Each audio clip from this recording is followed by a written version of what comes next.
Go live. Hey everybody, it's Clarissa here. We are back in the limelight on this gorgeous day. I happen to be in Los Angeles at the moment, just here in Malibu, about a mile from the beach. So I haven't seen it yet. I do hope that I get down there very, very soon. It's just been kind of nice to actually just get up and get in a car and pack a bag and go somewhere. I've got to say that has been really an amazing thing.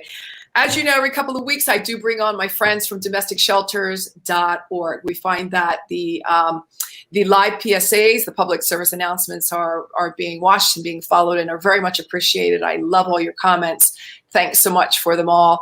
I have Ashley Rumschlag on here, as she is VP of domesticshelters.org. We've got Amanda Kippert, who is, what's your official title again, Amanda? Content editor. There she is. She's the content editor. So these are the ladies that are behind the scenes of domesticshelters.org. They keep the wheels turning. And I know that now, actually, if I'm not wrong, there are 2,800 now shelters in the United States and some in Canada now. Absolutely. Yes. Yeah. Right around 2,800.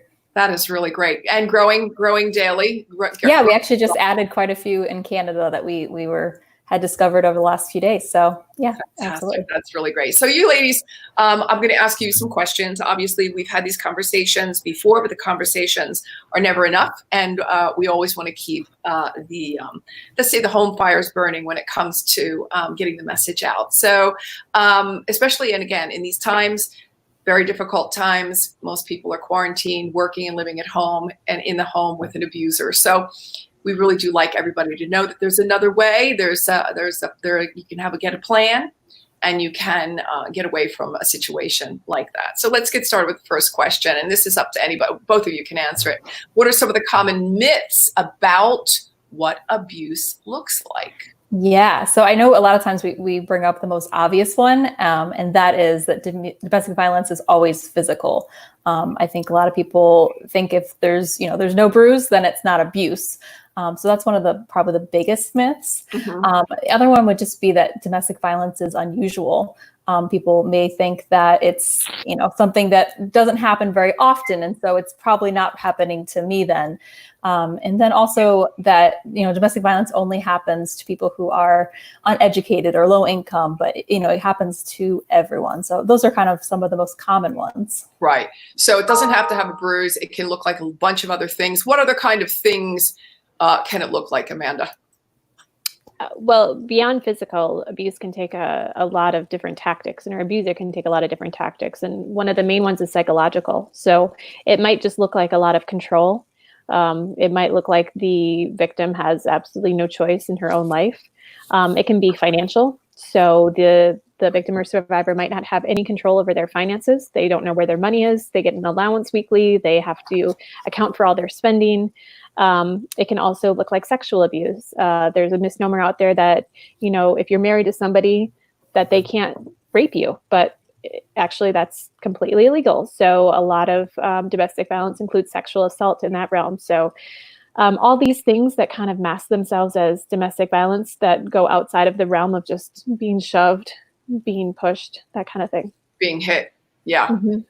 And then there's also the isolation piece where, the abuser will try to keep you away from friends, keep you away from family. Mm-hmm. Yeah, absolutely. That's one of the main tactics of abuse. And that's how they remain in control, because they seclude a survivor into a home, and they're the only support person that they have. And usually it takes one of two tactics, sometimes both, where they either use intimidation to say, I'm the only person that you can ever talk to, or it goes sort of what seems like a romantic route, but it's not really. It's like, I'm the only person that loves you. I'm the only person that cares about you. Everyone else has left you. See, look around. You have no friends. You have no family. I'm the only person you can count on. But really, that's just an isolation tactic. Right. So is it possible to know before you get into a relationship if it's going to become abusive or not? Are there any warning signs that women really they don't register because they're either too in love or for whatever reason, they're just not capturing or catching it? Yeah, there's really no surefire way to know if someone's going to become abusive, but there are definitely some red flags. And you can look at the full list. There are lots and lots of ways to look at it, and we write about that a lot on our website. But some of the some of the red flags to look for, subtle control, where someone is encouraging you to dress a certain way, or someone that maybe builds you up only to tear you down just over and over and over again, because abusers aren't always mean people. Sometimes they can be extremely loving and, that's kind of like controlling, but very controlling and manipulative. Right. Yeah. Somebody may deny their behavior. They may think, kind of you call them out on something and they may just blatantly deny that they ever did something like that. And then just not showing respect for you, not trusting you. Those are kind of some of the red flags. Yeah. Amanda, what say you? Well, I would agree with everything Ashley says. One of the main things that survivors should be aware of is that abuse often starts so gradually that it's hard to recognize. It doesn't start with like some sort of loud bang and announcement and I'm abusing you. It starts so gradually that you're a year into it and you're like, wait a second, this isn't how it's supposed to be. I think the number one question survivors should ask themselves if they're questioning, is this abuse? Do you feel safe? Do you feel safe with this person? Can you talk to them about anything? Or do you fear their reaction to certain things? Because if you do, that's not right. It's never okay. Yeah. I think one of my favorite sayings, and I say it every time, is if it hurts, it isn't love. Right. And that's something, again, that's to Ashley's point, it doesn't necessarily have to be physical. It doesn't necessarily have to be a bruise. It can be many other things. And so, something to food for thought to definitely keep on the radar. I mean, nobody's perfect, and I get that, but abuse, I think it's really kind of, and there are certain situations I'm sure that can be talked out, but when we're talking about abuse, that doesn't even come into play anymore. So if someone suspects that they're being abused or knows that they're being abused, how is it that let me ask this, how is it that you know for sure that you're being abused? I mean, isn't it just like, it's just him, it's the way he loves, or it's just the way she is, or how do you know abuse? And at what point do you get up and say, okay, this is abuse, I'm moving on? The best way is if you suspect any of these hints, or even just in your gut. I mean, listening to your gut, you feel as though something's not right. And like Amanda had said, if you don't feel safe, then reach out to an advocate. I think the most important, and to do that, you can visit our website, search for your location, and call a domestic violence program. Right. Or you can call the national hotline, where you can reach them at on their website at thehotline.org, or 1-800-799-7233. So 1-800-799-SAFE. Right. So that's how you find that advocate. But it's really important to understand that you don't have to be ready to leave.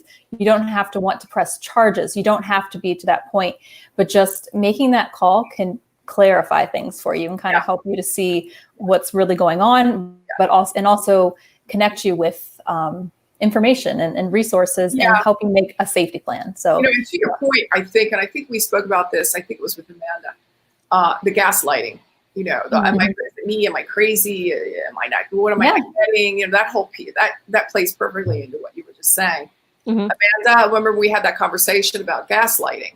Yeah, absolutely. Which is another thing that that abusers use to control survivors, which is to say, like, your recollection of those events is not correct. Like, you're crazy, or you're blowing it out of proportion, or that bruise didn't come from me. Don't you remember you ran into the door, something like that, where you're like, wait a second, did that happen? And you start questioning your own gut feelings about something.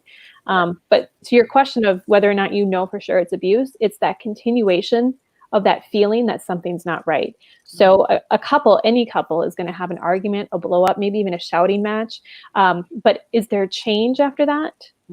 Is there remorse? Do you see a difference in your partner? And if you do, then hopefully that was just like a one-time incident. But if it's a continuation of this kind of pattern where you feel really crappy about yourself, you feel really scared, then that's abuse. Yeah. And again, love can cloud so many things. And not only fear can cloud almost everything.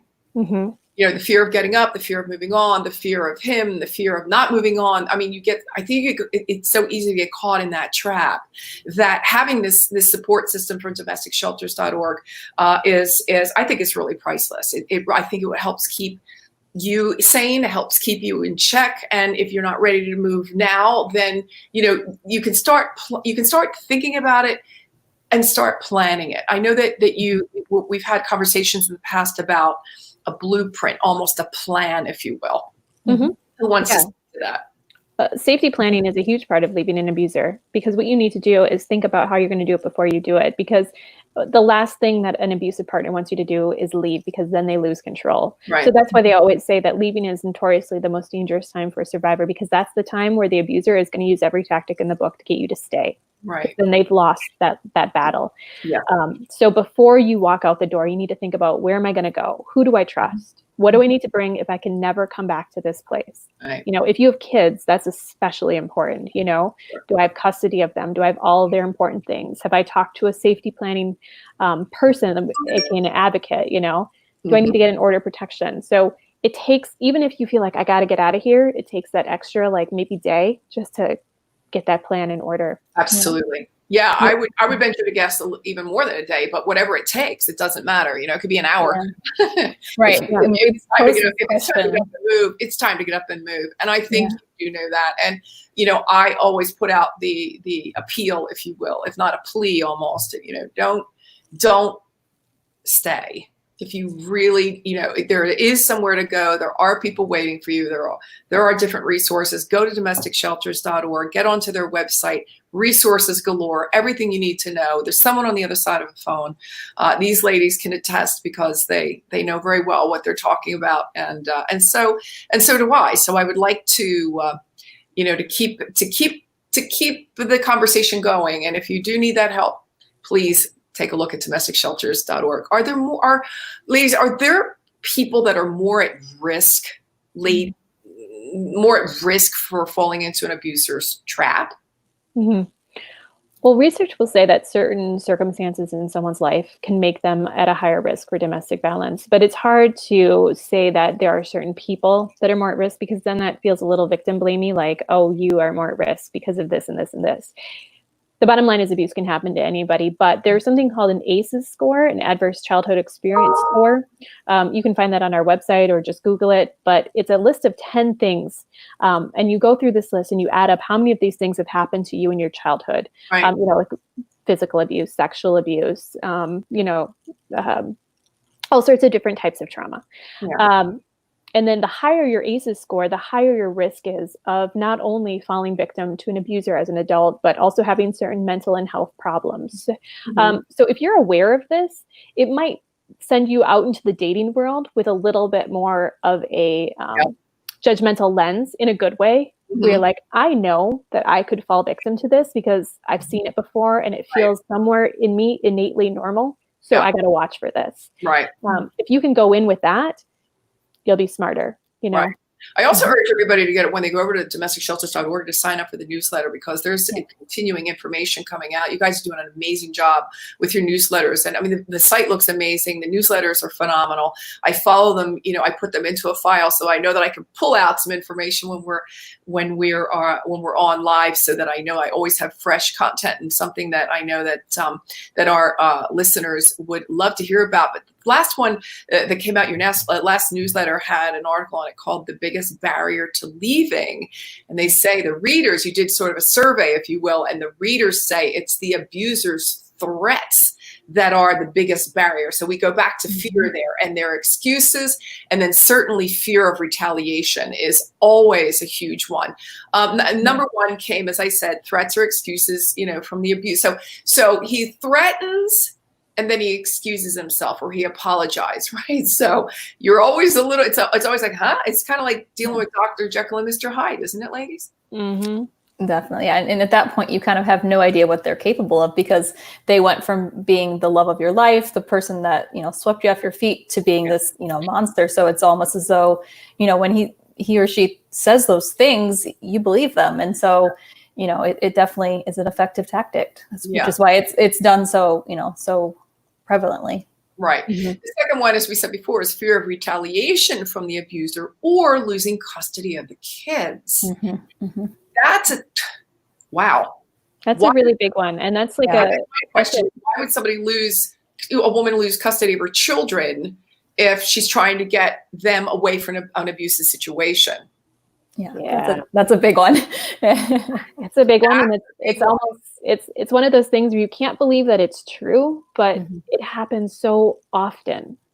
There's a higher incident than you would even believe. I don't want to say the stat off the top of my head without knowing it for sure, but too large of a percentage of abusers get custody of their kids, because what happens is that is another tactic for them to control that victim. So maybe the victim got away, maybe this survivor got away with her kids.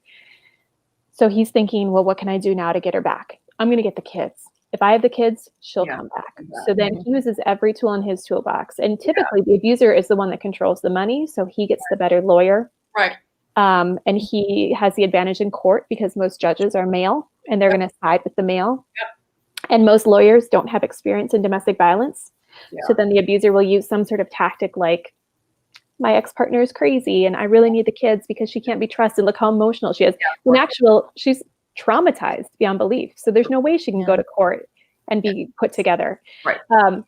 So yeah, it's a legit fear. And the best advice that we can give survivors who are afraid of this is to, and this feels like difficult advice because not everybody has the financial means to do this, but to find an attorney or a lawyer that has experience in domestic violence, because that's your best chance of winning a case for custody.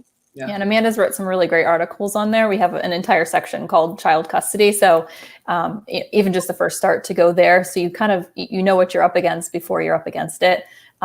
It's anything that you can do to gain an edge over an abuser. I think that we never purported that getting up, moving on and never looking back was going to be easy. We just said it's doable, very doable, and the help is out there. In fact, the third barrier in your survey came up as, I'm really afraid that there's no lack of an advocate out there to help me. Like, I'm afraid to leave because nobody's going to help me. Right. And that's surprising. I would like to, once again, reiterate that there is help out there, and domesticshelters.org is going to help you get that. Of course, we come to number 4, which is financial abuse or despair, or the possibility of homelessness. That got almost 200 votes, 188 votes. So, right, I'm leaving, but where am I going? Where am I going to live? I can go to a shelter. I can't live there forever. What's going to be next? There are a lot of it's the work. It's a work in progress, getting up and getting out. Right. There's going to be work to be done, but it can be done. There are people out there to help you, ladies. Am I right? Absolutely. Absolutely. Absolutely. And then we'll stop at number 5. There are many different ones, but the number 5 is denial. Denial of the situation, denial of what's going on, denial that you're good enough to get up and move on and never look back, denial. We'd be here all day around that topic, I think. Yeah, absolutely. Just the thought that the life that you've worked so hard to build, and many people that we speak to say it was 25 years before they left, or many years, and it's because I just think about your life. It's like if one day you woke up and you realized, and you had to admit that everything that you thought was real was not, that's not an easy thing to admit to yourself. Yeah. Life is a beautiful place when you're living in peace, and you're living in happiness, and you're living it the way you want to be living it, with whom you want to be living it. And I don't think there's anybody out there that wants to be living in an abusive situation. It's just not a very happy, healthy place to be. Okay, ladies, we're almost to the end of our show. I do want to remind everybody, it's domesticshelters.org. You can see that right there with Amanda's name tag there. Also on social, who wants to tell us where you can find you guys on social? Yeah, so we are on Facebook, Twitter, Instagram, LinkedIn. You can find us on any of those avenues, and we encourage everyone to follow us. And thank you for suggesting everyone sign up for our newsletter. You can just do that right on our website. There's a little enter your email address right on the homepage. And I think it's a great way too, Amanda and Ashley, for somebody to sit at home and just get the news trickling in, because I get that it's a big step. It isn't an easiest step at all, but when it trickles in a newsletter and you sit and really just to ingest, the content and see that, you're not alone. And by the way, you're not the only one this is happening to, right? So, I think that there is strength in numbers, and definitely there is courage in knowing that there is a support system and people are waiting for you at open arms. You and your children And in some cases, even the animals, right? Absolutely. Many times the animals are left behind. You don't want to leave an animal behind, but you do, because you don't know what to do with it, because you don't necessarily know where you're going or how long you're going to be there. And then the animal winds up abused. So I know that there are a lot of those really hard case scenarios. And again, I do this. We all take time out of our day to do this for the people that need to hear the message. I know that the message lands on the ears that it needs to land on every time we go live. So with that being said, ladies, I'd like to thank you for your time. Yeah, thank you. In another couple of weeks' time, we're going to be back on again with another PSA, another public service announcement about domesticshelters.org. Thanks for your time, ladies. Thank you. Thanks, Clarissa.